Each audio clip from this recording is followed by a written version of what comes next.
बाहाय जोङो बे गासैबो 25 जे रेस्ट्रिक्टेड हलिडेफोर दङ जों बिनि सोमोन्दै गासैबो सावरायाखै नाथाय माखासे आफादफोरजों आरो गोरों गोराफोरजों मख'जानाय जोंनि नोजोरावबो गोलैनाय बिसेस करि जे मोननै सान आरोखि मोनसेया जाहैबाय देसि early match day legacy of देसि अरिजिन बे 4 एप्रिल खालिनि रेस्ट्रिक्टेड हलिडे आरो लोगोसे कलिताफोरनि थाखाय प्रागज्योतिष दिवस बेखौ 22 डिसेम्बर खालि होनायखौ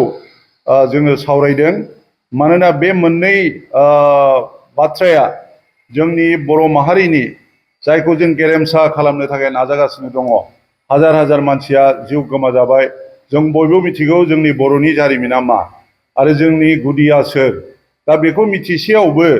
बा मिथिनानै जों दि एथ' दावगाबोबाय हरखाबनो दा एथ' गोजौआव फैखांनायनि उनाव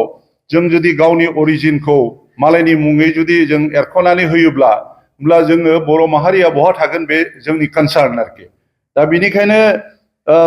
गुबुनफ्रा मा होनदों मा होना जोंहा बेखौ बारा नोजोर होनांगौ बाथ्रा गैया खिन्थु बर' समाजाथ' बुंनो थाङोबा माहारिनिनो बे सिनस्रि बादि बे हिसाबै जोंनाव मोनसे सेन्स फैदों जोंनाव मोनसे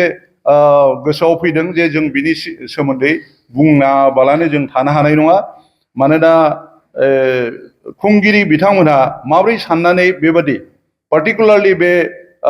प्रागज्योतिष डे होननानै प्रागज्योतिष दिवस होननानै बे पार्टिकुलार मोनसे कलिता माहारिसानो माबोरैहाय मुं खारिनानै होखो जों बेखौ बुजिनो हायाखै आरो बिनि थाखायनो जोङो बेखौ मोजां मोनाखै सोंखारिदों होननानै बुंनो गोसो गैया जों नाथाय बेखौ मदद होफानो हानाय नङा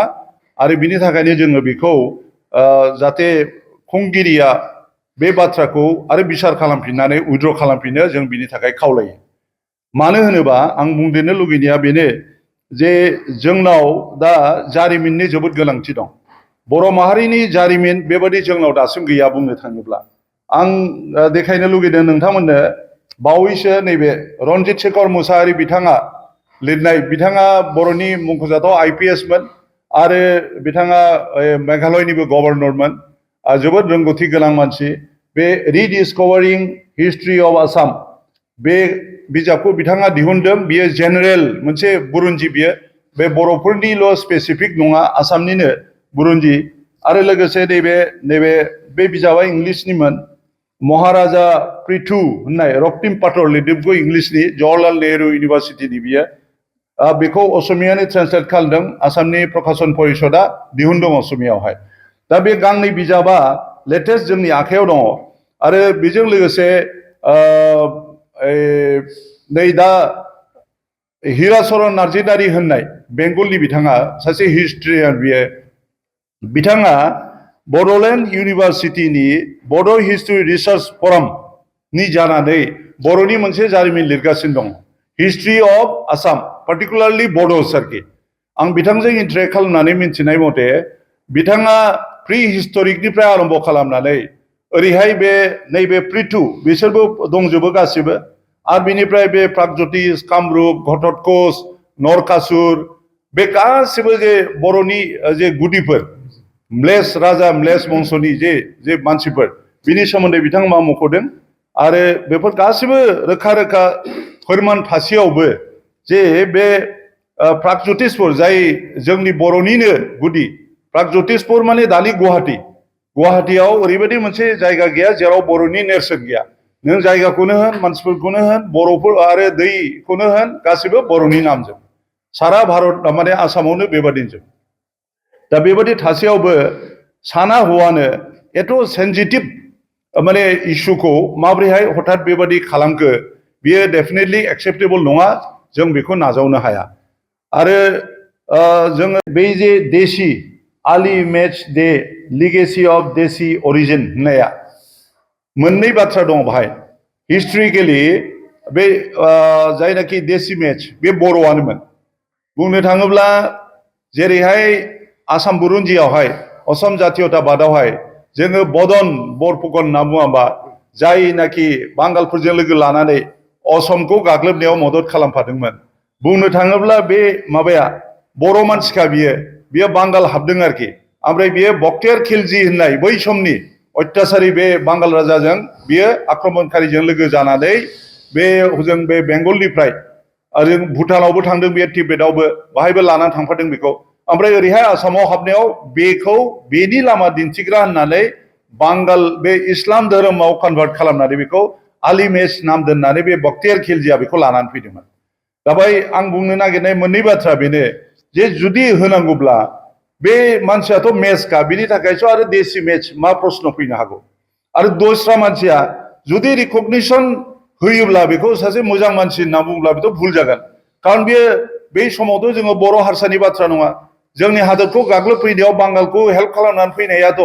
बेथ' बे एक प्रकार बदन बरफुकन जायखौ जोङो रामायणनि जुद्धआवहाय बिभीषण होननानै बुङो बिभीषणाथ' धर्मनि खोथा बाहायथ' धर्मनि बाथ्रा गैया दा बे हिसाबै बे माबावबो बिथिङावबो बिसोरखौ बेबायदि रिकगनिसन होनायनि प्रश्न गैया आरो जुदि होनांगौबा जिहेतु बे बर'खामोन बर'आवनो दंखायो आरो मा देसि बिलाय बिनिखायनो बेबादि जुदि नोङो फिसा फिसा जुदि जाथि गस्थि बिदि दिहुननानै होलांबाय थायोबा होमबा जोंनि खौसेथिया गाज्रिसिन जागोन आरो बिनिफ्राय मोनसे जोबोद गिदिरसिन नोजोर होथाव बाथ्रा बेनो जे जोङो बिटिसि बा बिटिआरखौ बर'फोरनि पार्टिकुलारलि इन्ट्रेस्टनि थाखाय थैथां लाबोनो हाबाय जखन जोङो गावनि इन्ट्रेस्टखौसो बांसिन नोजोर होनांगौ नाथाय नों जुदि बेबादि खालामनानै बयखौबो बेबादि जेनेरेलाइज खालामनानै लाबाय थायोबा होमबा जोंनि जे बाहागो बे मोख्रा सियालजों फिथा मावजिजों फिथा राननानै सेस जानाया बेबादि जालांगासिनो दं दा बेबादिनो हयथ' आं बुंदेरफानो लुगैनाया बेसेबां प्रजेक्ट बेयो आं मिथिया जेरै जोङो 50+ नाय माबा स्किम बानायो बे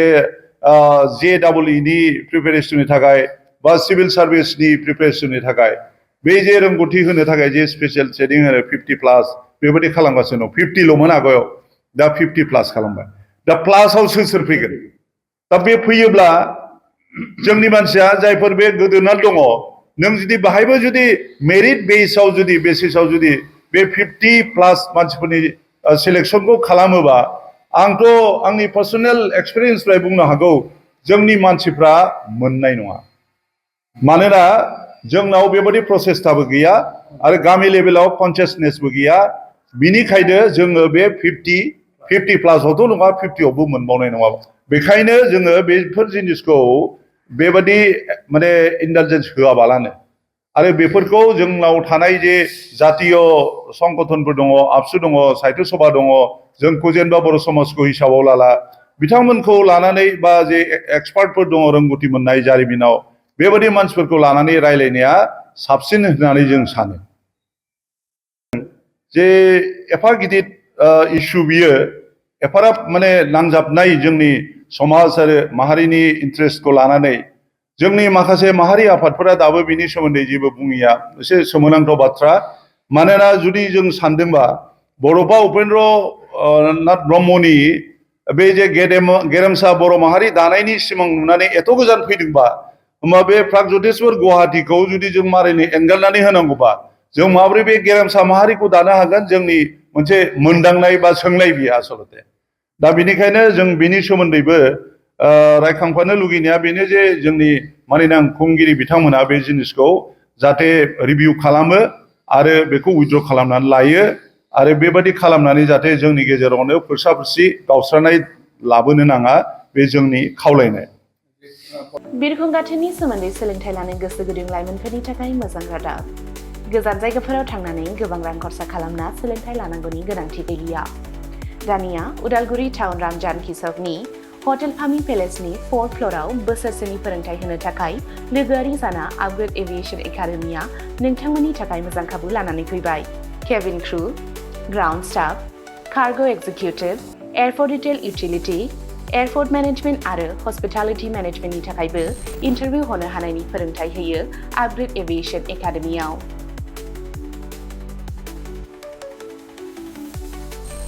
मुं थिसननायनि सायख'नाया 18 बोसोरनिफ्राय 20 बोसोर बैसोनि गेजेराव जानांगोन गोसो गुदुं बिजाथिफोरा सोलाद लानो थाखाय स्क्रिनाव होनाय जानबुं अनजिमा 9678360226 आव कल खालामनो हागोन जब प्लेसमेन्टआ 100% रोखा जागोन होनना मिथिहोदों आपग्रेड एभिएशन एकाडेमिनि सामलायगिरि बिथांमोनहा बेजों लोगोसेनो बिरखं दावबायनाय, एभिएशन, दावबायग्रा थावनि टुरिजम आरो आलासि सिबिग्रा थावनि हस्पिटालिटी बे मोनथाम फोथाराव रोखायै खामानि नागिरना होनो एबा प्लेसमेन्ट होनो हागोन होनना रोखा खालामना होदों एकाडेमि सामलायगिरि बिथांमोनहा।